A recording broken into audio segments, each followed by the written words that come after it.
Welcome to STEAM, Sales Team Leadership Online, the second installment, STEAMroom. And today we're going to be jumping around a little bit on subject matter, but not least of which is just talking about that typical Monday, this being a Monday, and getting the engine started in with the sales team. I've got to say this, I know that the weekend might be a time when you've kind of relaxed. You get up on a Monday and you're still a little bit chilled from the weekend. And, sometimes it's hard to get the engines running. And I've got to say, for a sales team, this is the critical time. Sales team leaders don't really have the luxury of getting ready to get going to maybe do something later on. You've got to get the engine started pretty much from the outset. So this leads me to talking about the communication techniques that you use with your sales team. And of course, there's the obvious one, and the most ideal, of course, on a Monday is to be first in to the office and getting everyone off to a flying start. So, of course, there's that VIP, I call that visit in person and your presence being there. I like to be the first in, definitely on a Monday, to get the whole thing started, because what salespeople typically do, they come in, they might have had a big weekend, they might have had the day off yesterday, which most do, on a Sunday, maybe hung a couple on, salespeople being salespeople, and they come in and they're not thinking the way we'd like them to be thinking necessarily. If they've got a deal in the wings or a sale in the wings, they might be going straight to that. But even then, that for me can sometimes be a little bit of a red flag, because what do we want to see happen? Well, inside of a real estate sales team, the thing you want to see happen more than anything else is that the cogs are turning on productivity. So what I like to do, and what I do certainly with the PCE3M program, is I have all of the sales associates that are working to create listings. Some of them are actually doing it for themselves. Several of them are doing it in a dedicated manner with a salesperson, but they are basically prospecting to get listing presentations with active property sellers. And we want to see that as the paramount activity inside the business. So what will salespeople do? They'll come in, if they've got anything that's sort of in the balance, be it a sale, be it a listing or whatever, they come in, they're pretty hungover for the weekend. Some of them haven't quite woken up, if they're like me and they're not morning people, and they'll go straight for coffee.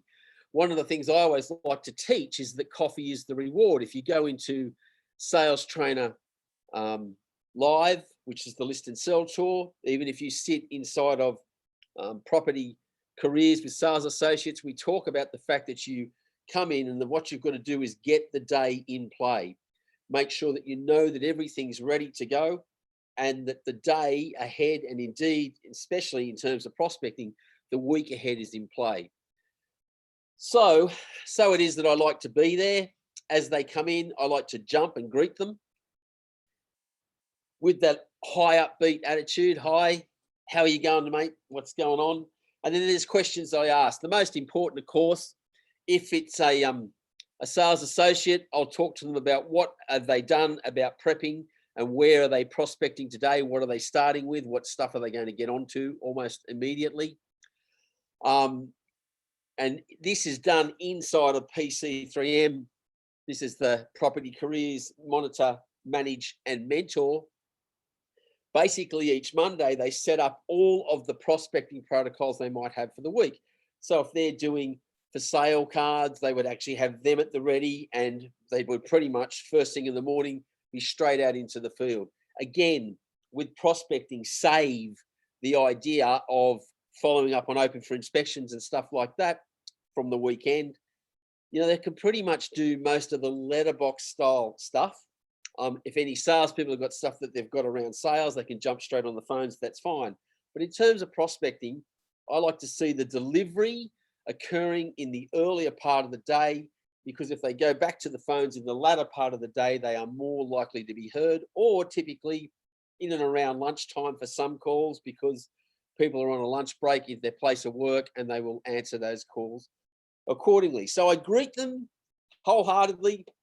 One of the things I like to do, if the salesperson says, I'm going to get a coffee, I go, well, hang on, what have you got on? So definitely, if it's a sales professional, what do you have on? This pertains to me checking up, number one, first and foremost, on any deals they might have pending over the weekend, where they're up to in the negotiation. Salespeople, again, will kind of wait, and they like to see, like they like to live in hope. And, there's some actions that probably need to be put in play, especially if they've got a negotiation, which is in transition. I like both parties to be called in the earlier part of the day, especially if there's going to be some legal representative involved or otherwise. We want to get paperwork to them and talk that through them, because if you leave it too late to mid-morning, before you know it, it's 1 o'clock. The legal profession goes on holiday at 1 o'clock. You struggle to get them back in the mid-afternoon, and then it's sort of all of a sudden swinging into tomorrow. And we want to avoid that, so we get that into play as well. So if I'm talking to salespeople, I'll even play the tea lady. I'll get them at the desk. I'll get them focused on their activity they're supposed to be doing. And if necessary, I'll go and get the coffee for them so that they can be engaged in the day and off to a flying start. So that's the first way to communicate. If you can't be there, then the messages need to go off. So we need to be either telephoning them. So I like to call just before the start of the day.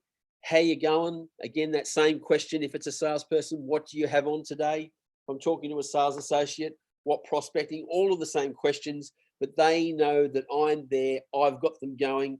It really is that relationship of just tell me I'm quite okay over a period of time, developing the notion where they're saying to me as the sales team leader, piss off, mate, I'm in control of it. I'm okay with that as long as there is evidence to suggest that, but I still want to be the prompt that gets them engaged, that gets them into the game and on the tools, so to speak.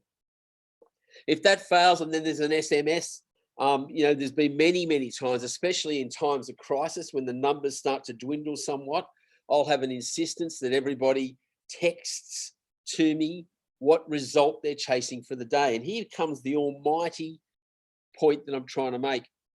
The thing that I want to establish in every real estate business is that every day we open the doors, we have to have results coming in. What constitutes a result? Well, these are pretty simplistic things. It's either a new listing, first and foremost, a new listing started. So an exclusive listing comes in, whether it be auction or private treaty. It can also be a listing that we've had for some time that's expired and it has been re-signed for the same period. So for a whole new agency with new terms and conditions, that will be recognized as a new listing. So that's one result. The second result is a new sale started. So a sale that's been advised and both parties are aware and they're in agreement on price. It might be pending building and pest inspections or otherwise. Or it might be a sale that's gone into under contract, but in some sort of cooling off period or conditional in some way. And then the next result is when it does go unconditional, when that property sells at maybe auction and it's immediately unconditional, or it has been under contract or been in a cooling off period or been advised and it finally reaches the point where both parties make that sale unconditional. I also add in there now, because it will become a big issue in the months and I believe years to come, and that is controlling price expectation. We refer to this in terms of a result as an R2S, when the price has been brought back, when the owner's expectation has been brought back, not in line, but to a point where we know the property will sell imminently within the next few days because that price has come back to a level that's consistent with the market. These are the only things in my mind that constitute a result. If you're a new business, I also am quite happy for you to have a for sale sign that's erected out the front of a property. That could constitute a result as well, because that is again providing more presence in the marketplace, which leads to more and more listings. So this is the result that I want. This is the moratorium I have inside the business. Culturally speaking, everyone in that agency knows that, you know, the name of the game each day is to strive toward a result. And what I hope to have everyone doing individually is everyone getting a result a day. At the very minimum, I am looking to see that as a sales team, we have one result come in for the entire office. And what from that we instill, which I'll talk about, expand on as we go inside this series, and we're speaking each week, is what I call the NBGH rule. Nobody goes home. What do I mean by that? Well, if we don't get a result into the office, I don't believe anyone should go home until, I think we need to be that committed to the idea of ensuring that the productivity wheels are turning, which obviously then leads to income.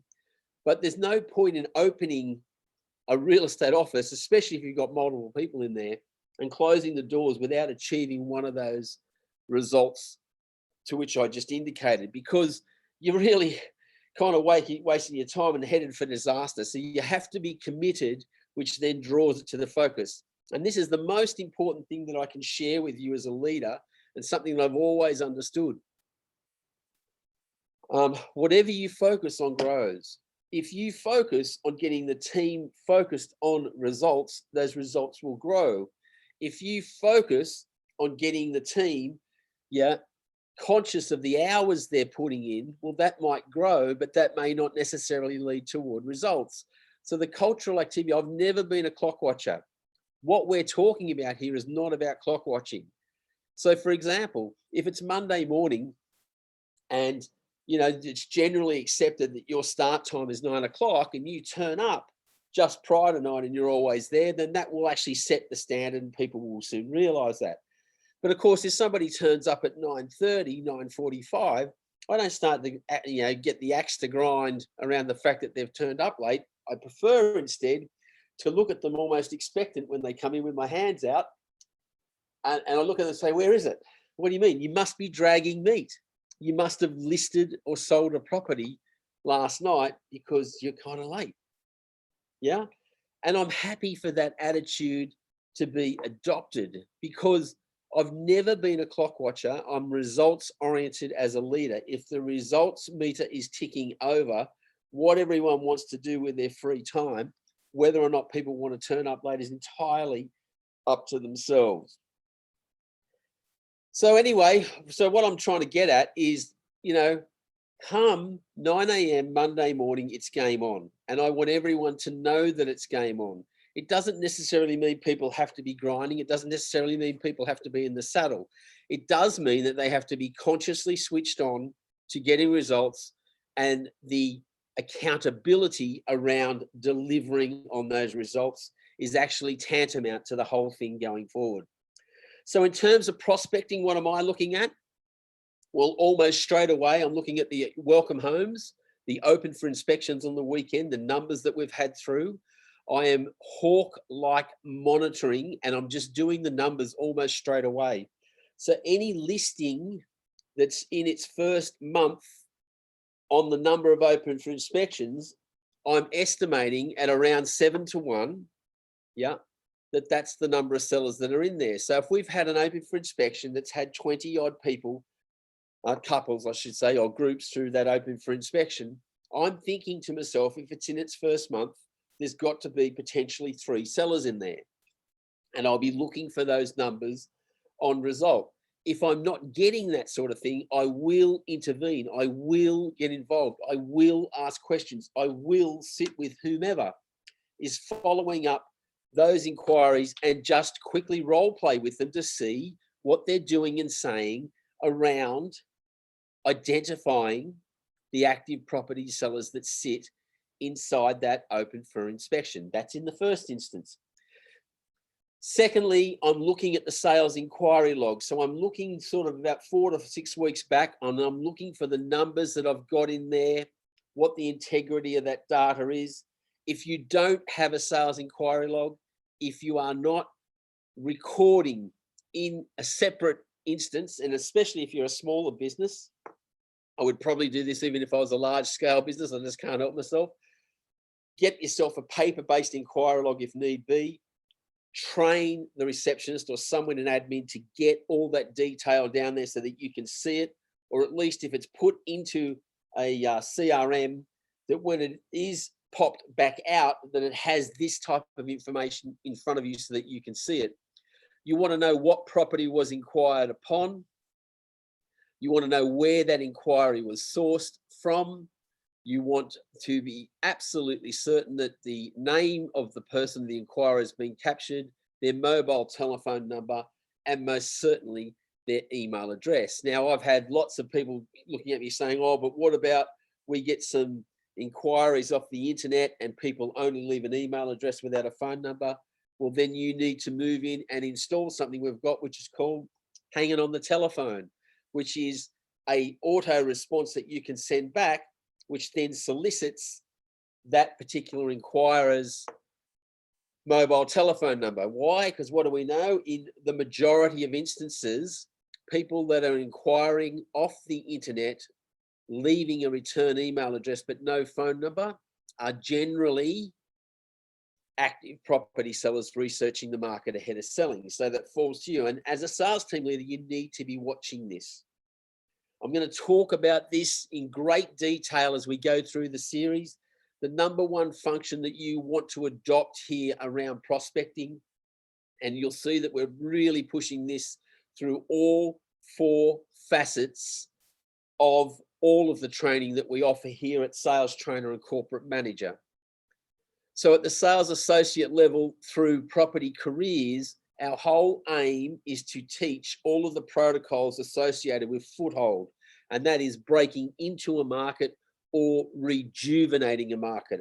So too is PC3M, and that gets people established, gets them broken into a geographic market of anything from 2 to as many as 3,000 properties, with the whole aspiration of taking a 30% market share, or roughly being accountable for up to, capacity-wise, 60 odd sales. And that's at the foothold level, but that's not the overall aim.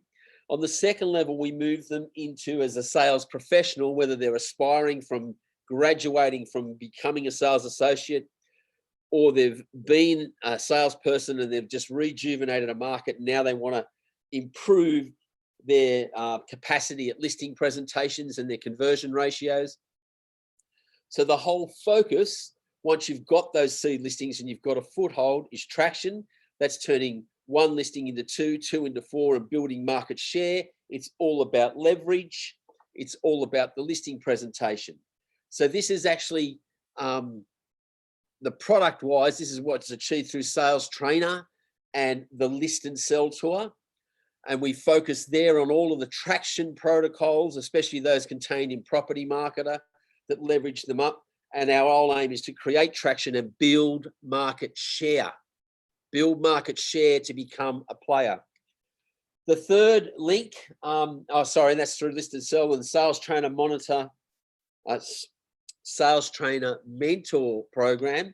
And in that program, we focus very heavily on all of the aspects around a listing presentation, in preparation, everything leading up to be sat at the kitchen bench, then what is done and said, because I've said many, many times before, any problem that occurs inside of a listing, inside of a real estate sales transaction, emanates typically from what was done and said at the listing presentation. And we aim to purify that at this level and have your salespeople winning listings on the terms and conditions that are set by the company, so that your product is not compromised, so that you are not missing out on marketing investment, so that you're not being subjected to the scourge of discounts around fees. So again, that's in through the List and Sell Tour, List and Sell Online, Sales Trainer Online, and of course, the Sales Trainer Mentor program, which is one-on-one for salespeople. The next level is that of momentum, and we do this through Real Estate Rockstar. So the level that we're talking about there is the peak performance professional, a peak performance pro. This is a salesperson that's very competent in and around listing properties. Their conversion ratios are approaching, or the other side of half, that they're up towards or approaching 8 in 10 presentations that they're winning, and we're trying to move them to fulfill their capacity in terms of performance. Again, through Real Estate Rockstar, we teach momentum about maintaining market share. Sometimes we give them support, and then that support we teach them to pre-sell them. Certainly from the company level, we want to pre-sell these agents before they turn up to listing presentations. And they don't engage in any of the mundane or manual prospecting modes, but they still have a responsibility and a propensity to feed their success back to the marketplace to keep that prospect flow coming in. And then finally, and this is the new one that we're now talking, and when we're building into STEAM, into around sales team leadership, is the fourth level, and that is of automation, and the color being green. What we eventually want to do is have the company, via the sales team leader, controlling about 80% of the incoming listing inquiry. And this is readily achievable through making sure that the company is running the protocols, is overseeing the protocols, and making sure that they're happening. So when we get back to a Monday morning, this is why you're looking at those things in order. So the first thing, as I said, we're checking what the welcome home inquiry was, whether we need to up the welcome home inquiry next week. Hopefully, and we'll talk about this at a later date, that you did take some time to jump out into the field and keep an eye from a quality control perspective on the standard of open for inspection that you're running out there, that the welcome homes are indeed generic and they are being conducted, and all of the elements that sit inside them are being adhered to.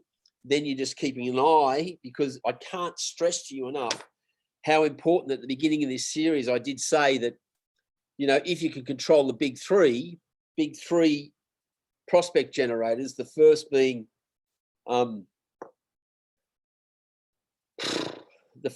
your sales inquiry, which we're already just talked about that now, making sure that that comes in. The second, your welcome homes, and the third, the regenerative prospecting process. So if we get these three right, you can actually have a company where 80% of your listing inquiry most definitely is being generated by the company, and we will show you how to make that extremely profitable inside the realms of it. So just getting back to this, we've come in the morning, we've greeted everybody. If we haven't been able to come in, we've at least either telephoned people or sent a text out to them. The question uppermost, especially with sales associates, is what prospecting are you preparing, and what field prospecting are you initiating today, and are you on the job doing that right now? Especially in the front end of the day, we want them doing any of the letterbox drops and things that they, have to have in play. And there's loads of other tools and things that will come into it that we'll talk about on a daily basis, but this is just the Monday morning that we're talking about. Then when we're talking to salespeople, what have you got on today? So we've in through the prospecting, we've talked about the welcome homes, the SDLs. The other thing that I check on too, even when we're talking about it, is if you're a company that's putting lots, which you should be, if you're actually following our protocols and the protocols of prospector, but if you're preparing leaflets, brochures, all that sort of stuff, then you should have what we refer to as a Bombay. You need to have a set of shelves out there where all of the stuff, leaflets and things, when they're prepared, are placed in preparation to be dropped. So hence the metaphor, if you like, of the Bombay of a plane. The bombs are sitting there ready to be dropped. So if I'm in on a Monday morning, I'll check that Bombay. Because one of the things I used to lose my cool about is we go to all this trouble to print up leaflets and things, and sometimes they'd sit there because something else got in the way. So without fail, every Monday, I would go to the Bombay and I would make sure that everything was cleared, pretty much saying to whomever might be responsible for something that was sitting there, these leaflets are no good to us sitting on the shelves. They need to be out in the letterboxes, out in the field. That's where they work their magic. And I would absolutely insist that they go out immediately if that was an issue. Citing or giving examples, if you like, of listing always comes before selling. If someone started to try and tell me that the reason that they're sat there is because they've got some sale that's in the balance, or they had to go and do building and pest, I would just literally lose my cool. I'd say, at what point did I say that prospecting took second priority to going out there and doing a building and pest inspection. Get these things out. They have to go out now, because that was an investment of company money. Those leaflets would become benign shortly if I don't get them out into the field.